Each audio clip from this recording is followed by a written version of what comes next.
Chennur MLA Vivek వెంకటస్వామికి SC వర్గీకరణ అడ్డుకునే శక్తి ఉంటే కాంగ్రెస్ పార్టీకి రాజీనామా చేసి ఎస్సీ వర్గీకరణను వ్యతిరేకించే పార్టీలో చేరాలని ఎంఆర్పీఎస్ వ్యవస్థాపక అధ్యక్షుడు మందకృష్ణ మాదిగ సవాల్ విసారు. నిన్న సికింద్రాబాద్ పెరేడ్ గ్రౌండ్లో జరిగిన మారాల సింహగర్జన కార్యక్రమంపై మందకృష్ణ మాదిగ ఫైర్ అయ్యారు. ఈ మేరకు సోమవారం ఆయన సోమాజిగూడ ప్రెస్ క్లబ్లో మీడియాతో మాట్లాడారు.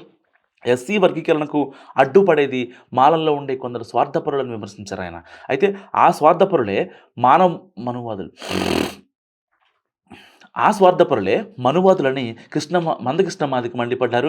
బాబాసాహెబ్ అంబేద్కర్ జీవితకాలం దళితులు విముక్తి కోసం పాటుపడ్డారని వివరించారు. అయితే ఆయన లేని సమయంలో ఆయన స్ఫూర్తిని కొనసాగించాల్సిన దళిత వర్గాలు, ఆ దళిత వర్గాల్లో ఎదిగిన మాల వర్గం ఆయన స్ఫూర్తికి భిన్నంగా సామాజిక న్యాయాన్ని వ్యతిరేకిస్తూ ఇవాళ ముందుకు నడుస్తున్నారని ఆయన హాట్ కామెంట్ చేశారు. ఎస్సీ వర్గీకరణని దేశంలో అన్ని రాజకీయ పార్టీలు, అన్ని వర్గాల ప్రజలు మద్దతు తెలుపుతుంటే స్వార్థపరులైన మాలలు వ్యతిరేకిస్తున్నారని ఆయన ఆవేదన వ్యక్తం చేశారు. మాలలు అంబేద్కర్ వారసులు కాదని, అంబేద్కర్ను అవమానిస్తున్నారని ఆరోపించారు.